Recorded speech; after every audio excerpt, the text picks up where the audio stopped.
Roberto, hip, hip, hip, una más, hip,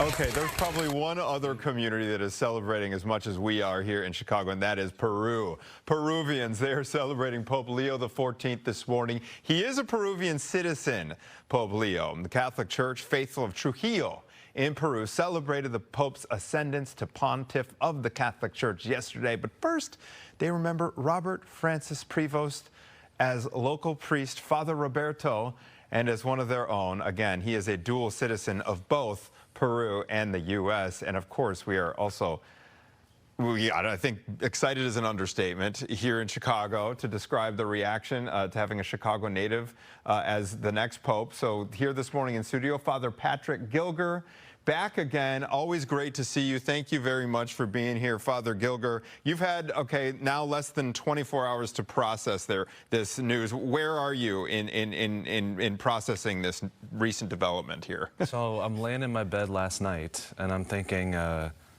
how amazing is it that the man who's now leading the global Catholic Church is somebody who grew up, on the South Side here. Like, this is a man who knows deep dish pizza, who is a Sox fan, who has rooted for, like the Bears. Like, he's probably done, the Super Bowl shuffle, like these kinds of things. This is a guy who's from here.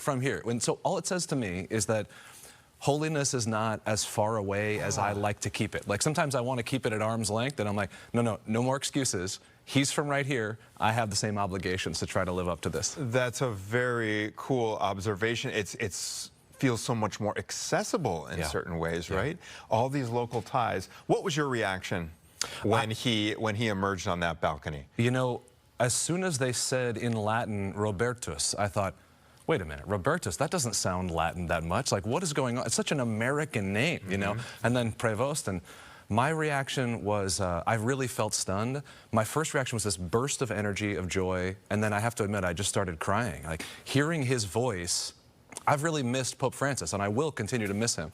But I felt like what I wanted was the voice of a pastor, the voice of my pastor, of my father, the Papa Francesco, Papa somebody, now Papa Leo.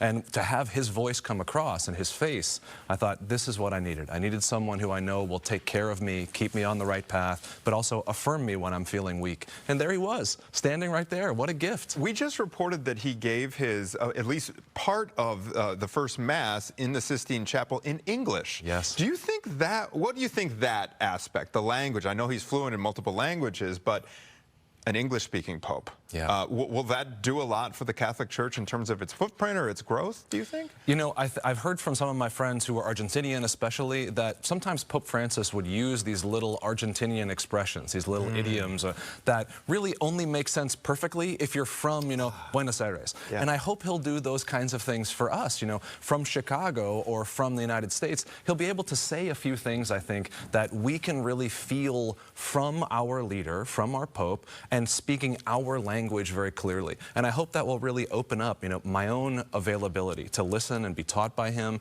and help Jesus access me through this normal way of saying things, but normal for us. And we've never had that before. It'll be a new thing. Here at Fox 32, our web department does a really good job kind of keeping their finger on the pulse of what people are searching for online. So this morning I pulled what people in Chicago are Googling, and the recurring thing about the Pope. So some of these searches: is Robert Prevost conservative? What to know about Cardinal Robert Prevost? Robert Prevost beliefs. Robert Francis Prevost conservative or liberal? Robert Francis Prevost liberal. People are very fixated on this issue. What light can you shed here?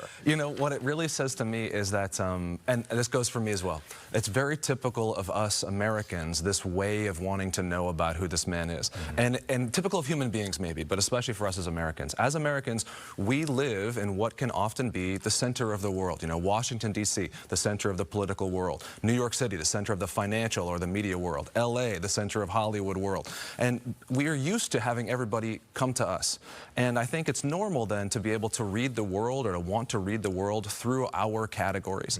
And one of the things that we might just consider doing is trying to let this new man, Pope Leo XIV, challenge our categories a little bit. And instead of saying, does he conform to what I think? I might be able to say, okay, I don't have to agree with him immediately, right now, or for someone out here, I have to agree with him. But like, for someone out there, you don't have to agree, but can I allow him to bend me a little bit, to change my mind a little bit, to open me up a little bit?